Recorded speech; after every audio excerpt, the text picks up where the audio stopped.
What's up, everybody? Welcome back to the Madden NFL 21 Raider franchise here, Pastors Game 2. Welcome. If you are new, then we are new too. We're all new. This is a new channel and this is only our second season. We're looking to grow, so go ahead and subscribe. If you check out the video and like the video, hit the like button, or if you just feel charitable at the moment, just like the video because it would help us out. This is week 5 and we're up against the Indianapolis Colts, and as a native Indianapolis sort of born person in Indianapolis, Indiana Hoosier, it's always kind of fun playing against I guess you could say the home team. But anyway, let's see what this is going to be about. We'll see you on the other side. Flo Joe, kick the music.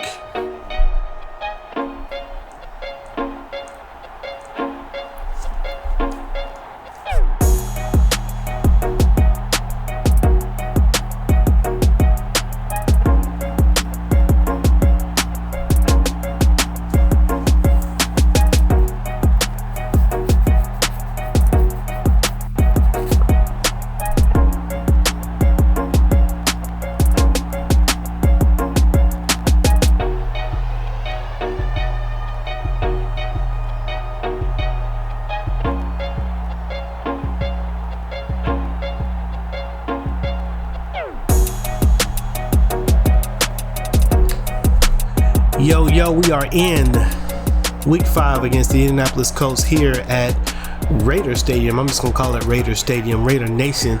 We are ready to get this game kicked off against the Colts, and we have played against them before. They are always a really good team to play against. Again, nobody who really just stands out. Last year we had Phillip Rivers to worry about. He retired, and so this year we got Jameis Winston coming in and filling in the gap, doing not too bad. 794 yards, 7 touchdowns, 3 interceptions.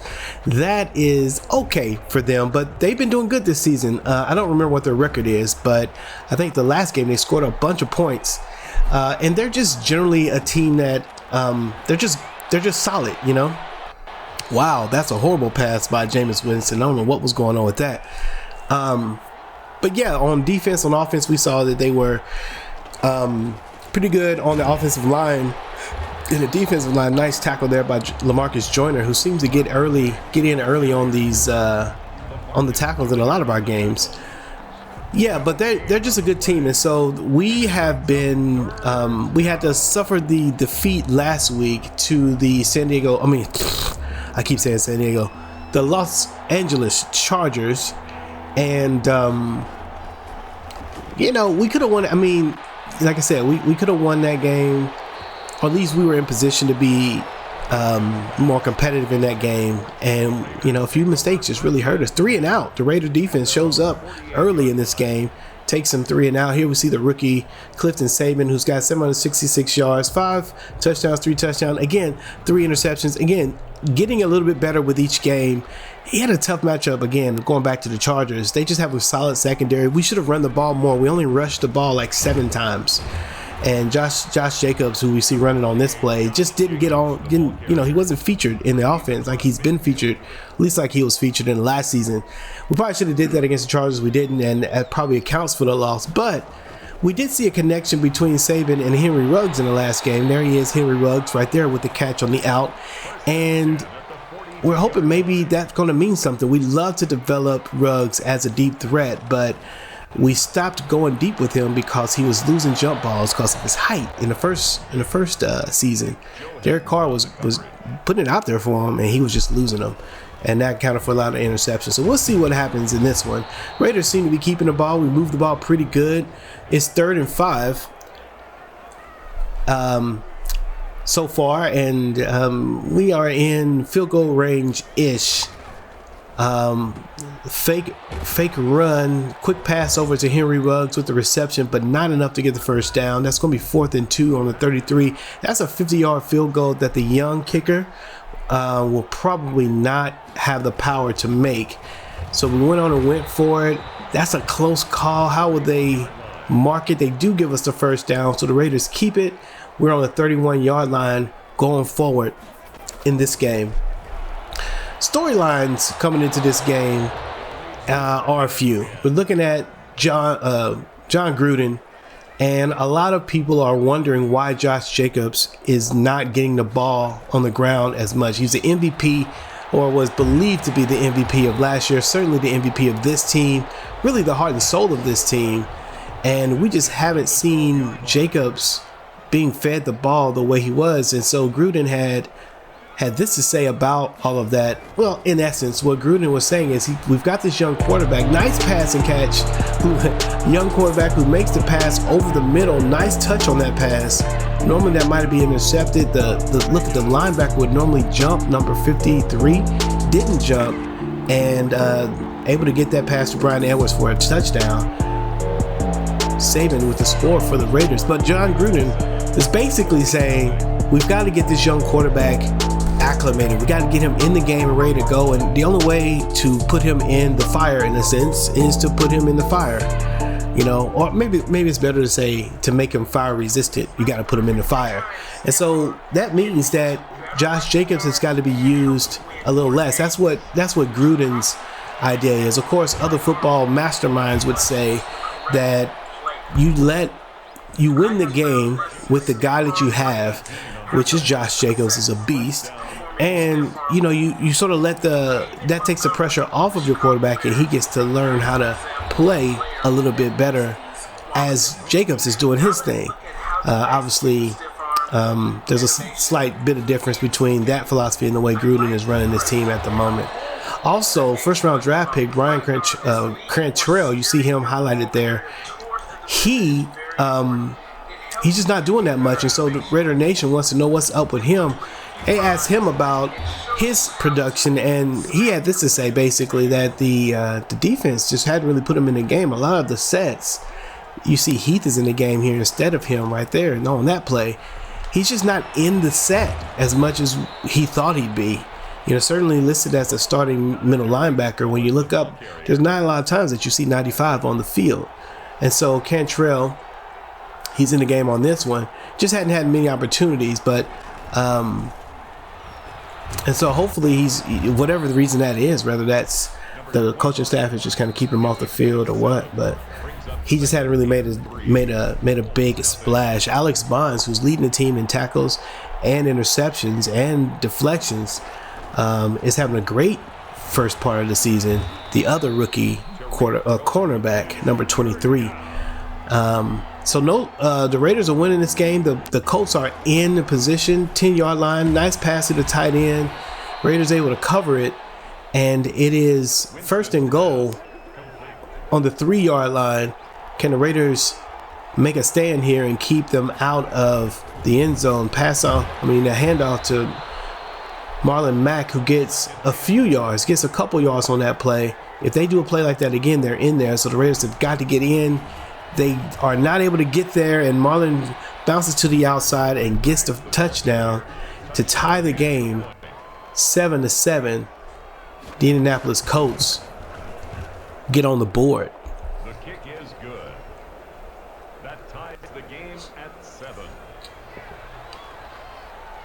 First and 10 on the 26-yard line.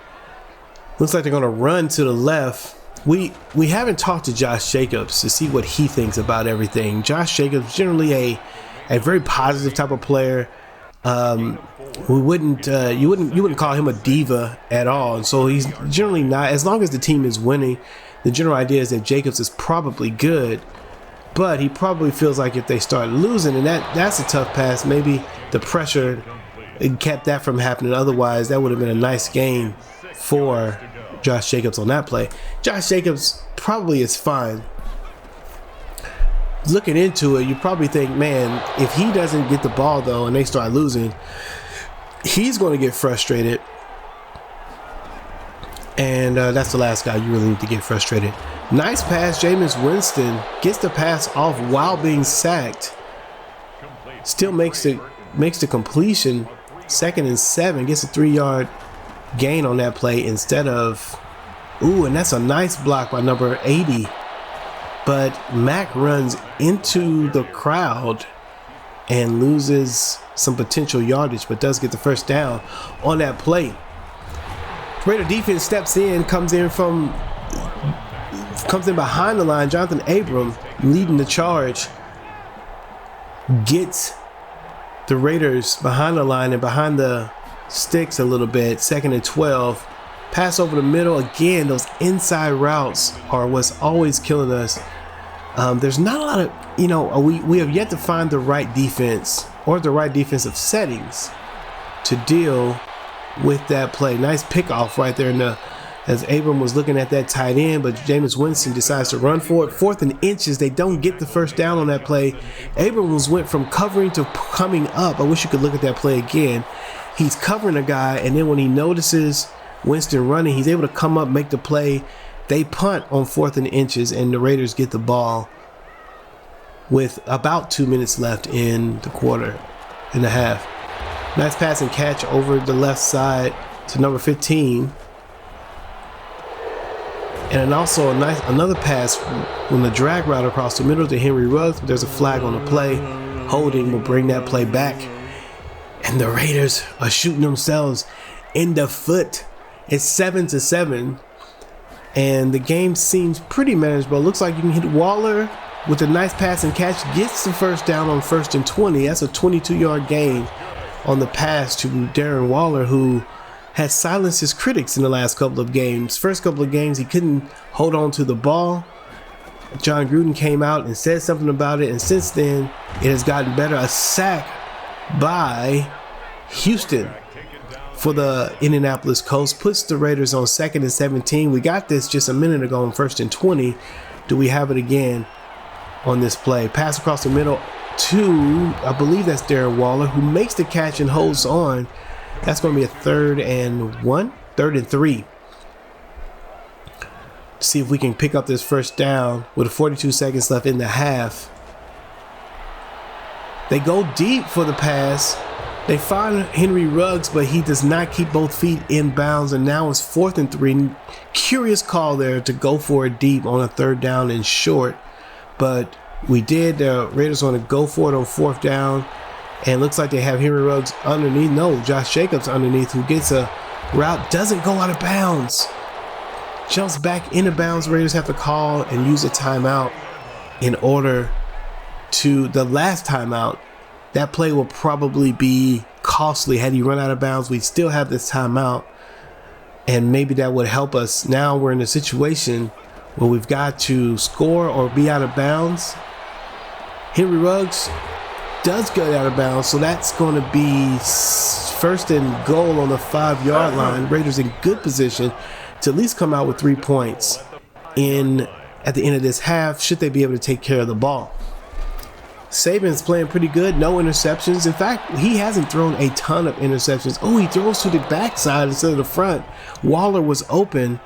He didn't find Waller, but the thinking was probably go for it or get tackled.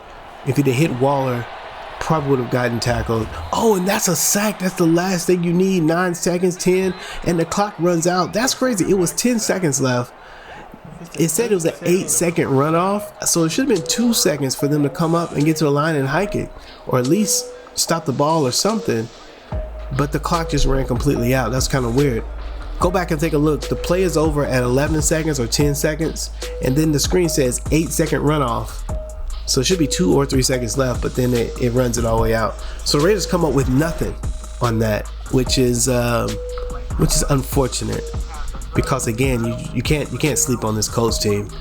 The Broncos are scoreless in their game against the Pittsburgh Steelers, 7-0, 42 seconds left in the first half.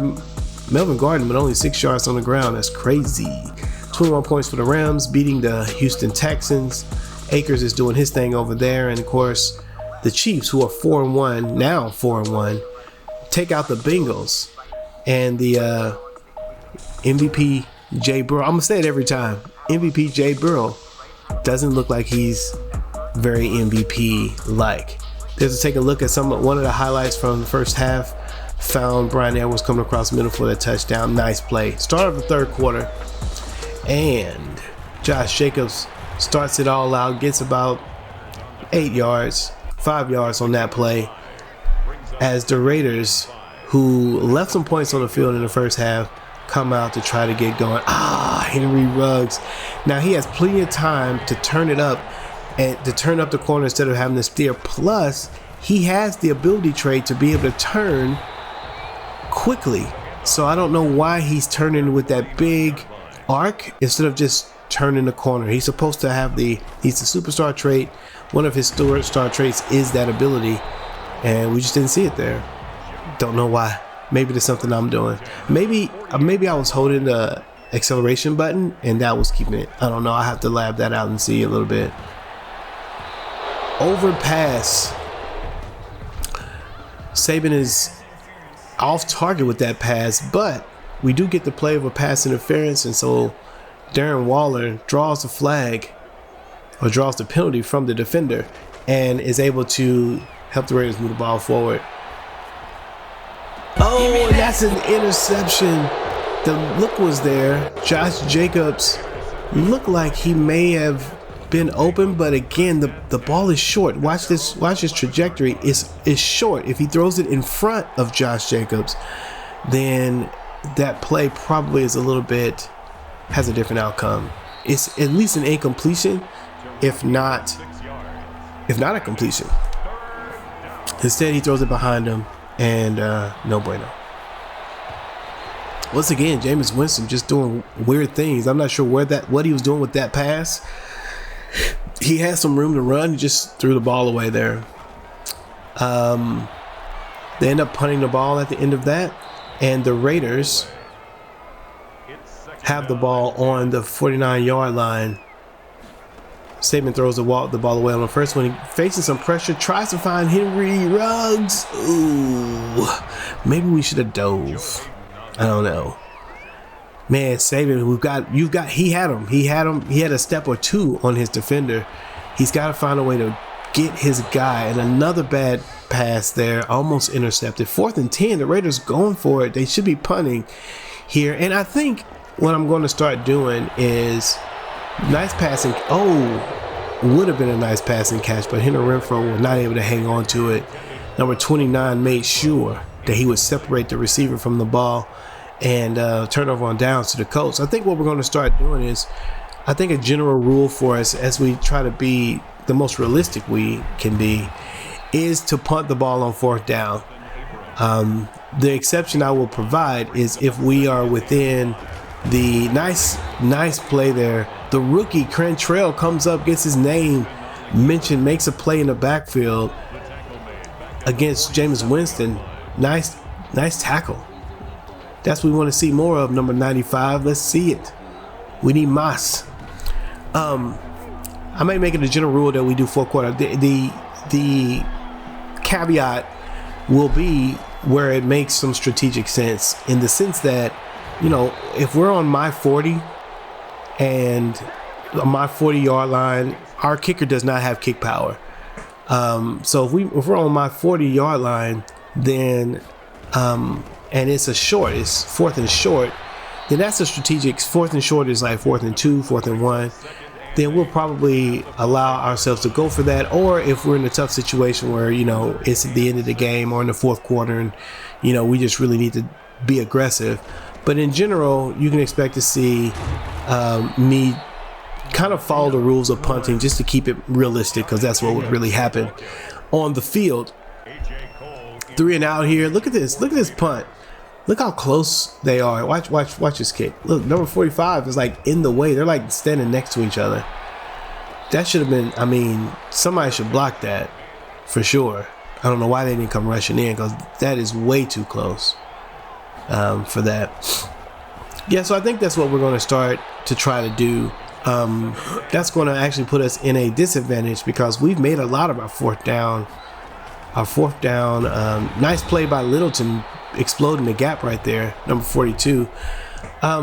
We made a lot of our 4th downs, and it really helped us, be positioned to win games. But again, it's not the most realistic, and so we're trying to keep it. We want to keep it realistic as possible. So that's what we're planning on doing.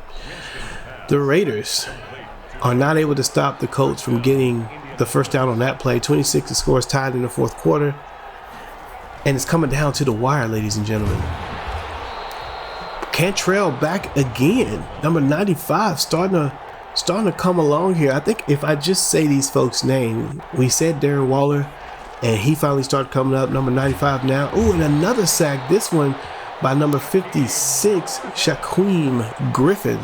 Comes in, gets the tackle, 3rd and 16. This is a good position. The Raiders, if we can get this, get them off the field, maybe get another sack. Not going to get another sack, but let's see. Will they? This is a 48. Yeah, that's close enough. He's going to make this and get this.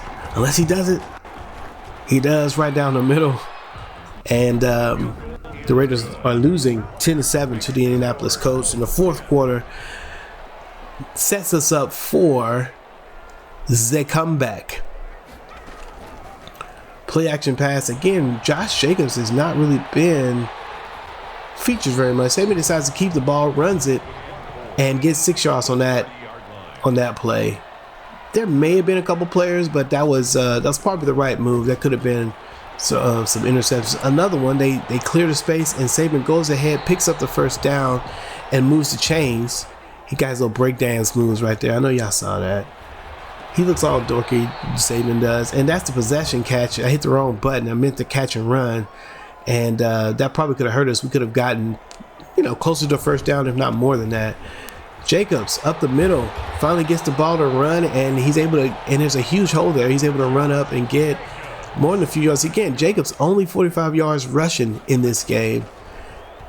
Nice pass and catch to Bryan Edwards, who, if we waited just a little bit longer, might have gotten himself even more open.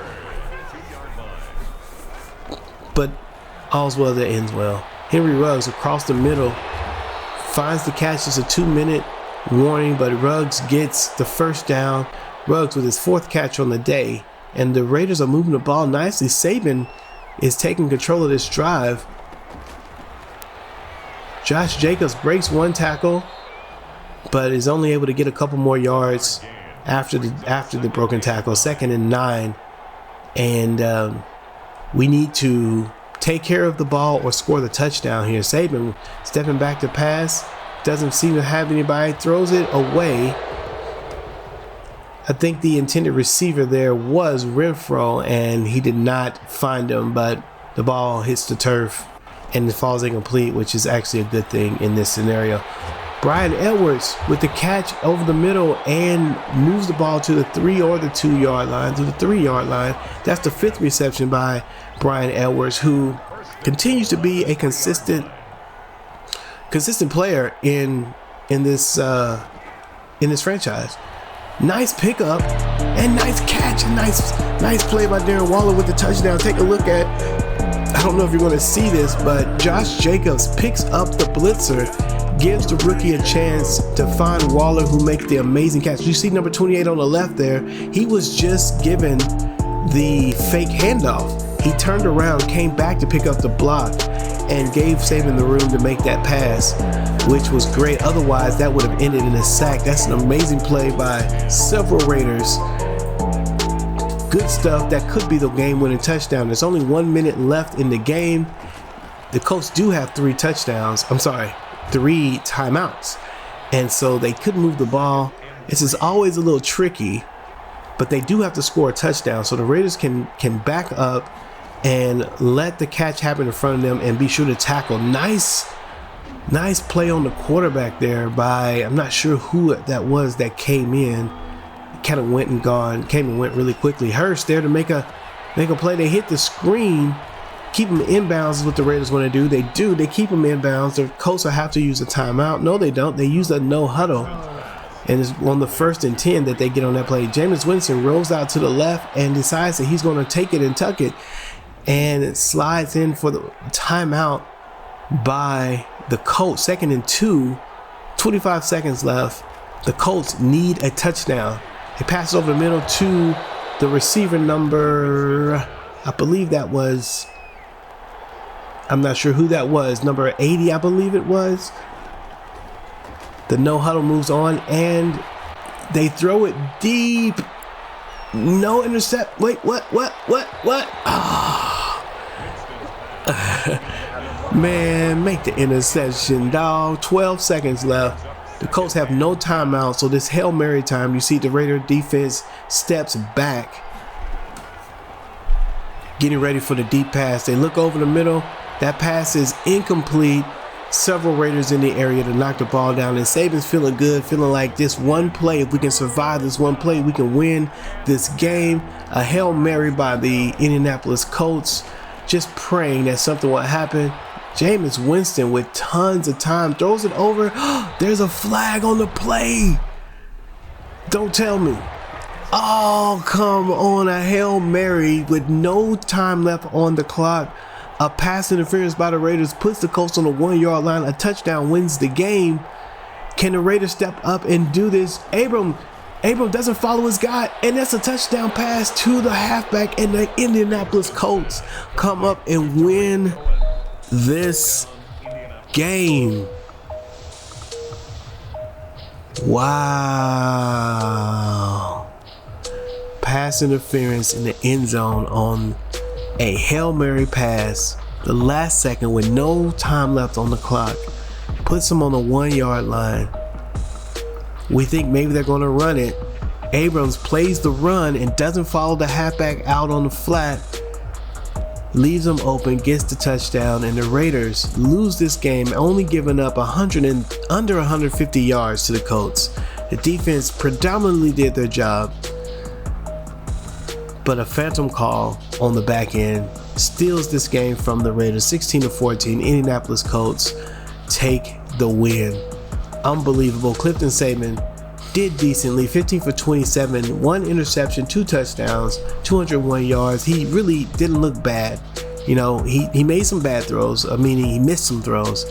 But again, you know, we see he's kind of moving along. He can't stay in the state that he's currently in. Josh Jacobs, 46 yards on 12 carries. That's not enough for Josh Jacobs. He's got to be more involved in the offense. Brian Edwards with lots of catches, but everybody, lots of players involved here. Edwards, Ruggs, Waller, Renfro, Grayson, all these guys able to get a touch, passing the ball around quite nicely. Man, so the end of the first half was a clock debacle where we would have maybe scored a touchdown, or I probably would have kicked a field goal. I was going up to spike the ball with 2 seconds left. That would have given us 3 more points, and then the end of the second half ends with the crazy call.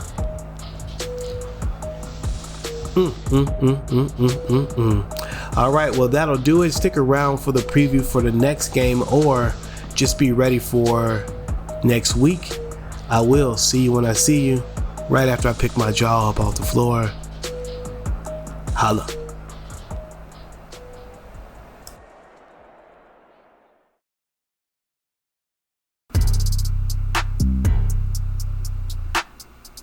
What's up, everybody? Welcome to the preview for Week 6 in the Las Vegas Raiders franchise Season 2. And man, that is a tough loss against the Indianapolis Colts. Man, is there something that we can like send, or you know what I mean? Like, I feel like we were just flat out robbed of that game.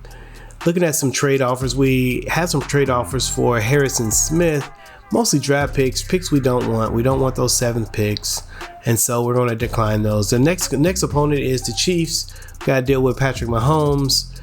Got to deal with Clyde Edwards, who's decent, but mostly you got to deal with these guys, Tyreek Hill and Sammy Watkins, who when they're just touchdown machines. Travis Kelce, touchdown machines, and Mahomes. And so this game's going to be important. Now we fall to 3-2.